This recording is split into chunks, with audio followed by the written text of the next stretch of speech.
Welcome to JWL Sports, where we review all the best sports clips from around the country. We're with Undisputed, talking about the Ravens versus the Texans. Who is going to win this game? Let's break it down. No, they will not blow them out. I think this is going to be the first game and probably one of the best games of the weekend. I mean, D'Amico Ryan's defense have been playing insane, incredible, and they pressured Lamar Jackson a lot in week one. Week one, of course, the Ravens won that game. What I see here now, because you heard C.J. Stroud talk about it, he said, and he's right. He said week one, he said that was almost like a whole season ago. It literally was a whole season ago. So you know, they're going to see a different team. Baltimore Ravens see a different offense with Stroud this time than they did last time. But also, the Texans are going to see a different offense with the Ravens. The Ravens were just embarking on their new offense under Todd Monken. That was the first game under Todd Monken. And they showed up and won that game, and, you know, pretty convincingly. The game won pretty convincingly.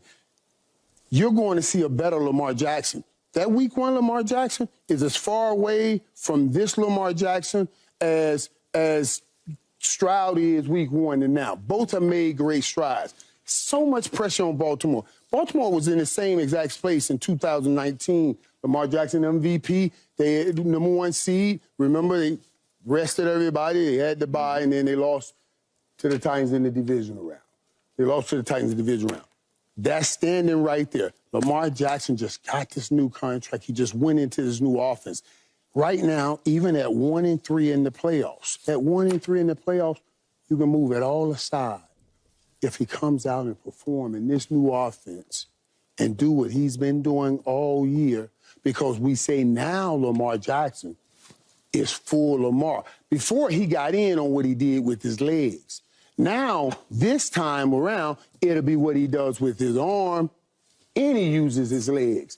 That'll be a different Lamar. That'll be the Lamar that he always wanted to be, that justifies to everybody I am a true quarterback, because I'm winning with my arms and using my legs instead of winning with my legs and trying to learn how to throw. Well, you know me.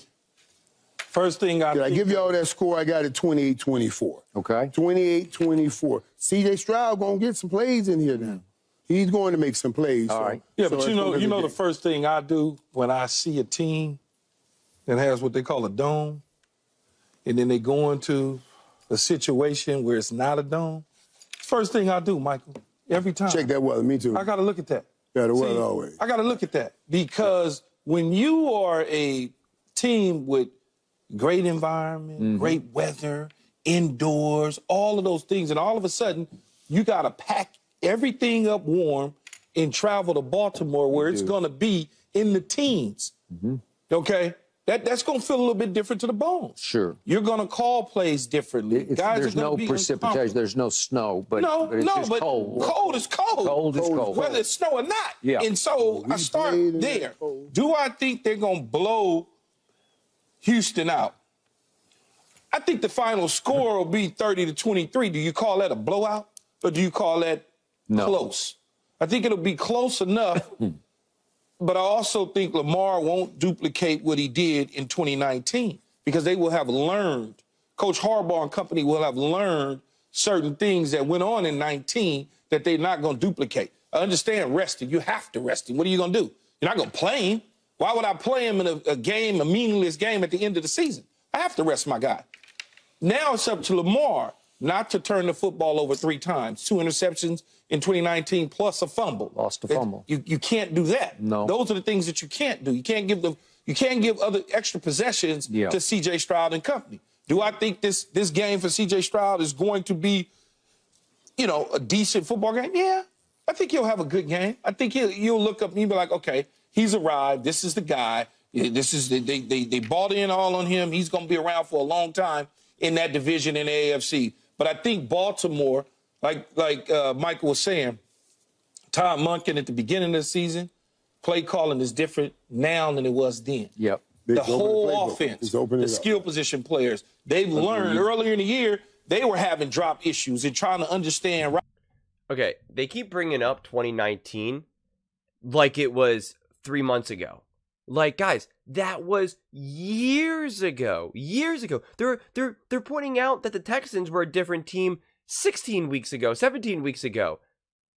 You don't think Lamar Jackson is a different quarterback 3-4+ years ago? Like, what are we, 5 years ago? Like, what are we talking about? Of course he's a different quarterback. This isn't Lamar Jackson from 2019. Lamar Jackson didn't know how to be a true legit NFL player just yet.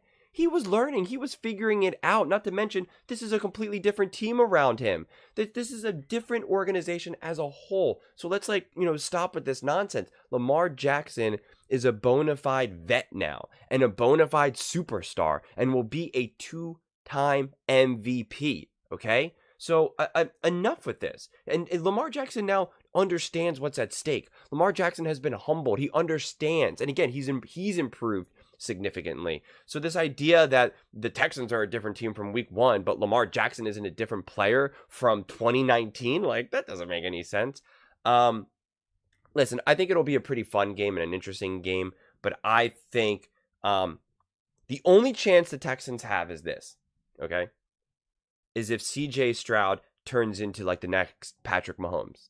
Okay, if CJ Stroud ends up being, whether it's not this season, but in the next couple seasons, he now goes to the Super Bowl, 2 out of the next 3-4 years. That's the only chance the Texans have at beating the Ravens. And to be clear, I think CJ Stroud's going to be a great quarterback in the NFL. I mean, he already is. Do I think that he's going to be, potentially, in the GOAT conversation like Mahomes has done, I'm not going to say no, and I'm not going to say yes, but it's certainly not the case right now. So unless that's what CJ Stroud becomes, then there's just no way. And I agree with Keyshawn Johnson was talking about the weather in the dome. We always want to act like the weather and stuff like that don't matter, but it really, really, really does. And yes, both teams have to deal with the weather, but both teams are accustomed to different things and different experiences.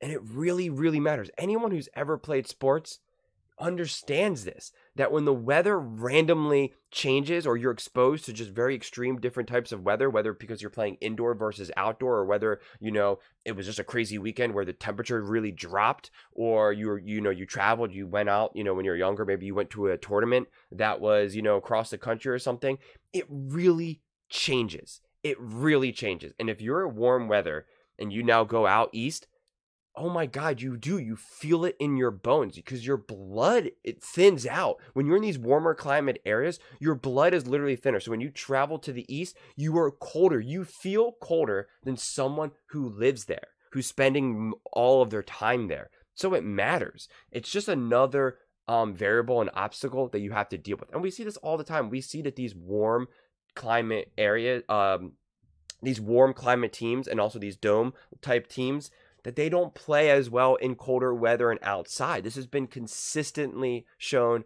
over the years. Consistently shown. This isn't some, kind of fluky type thing.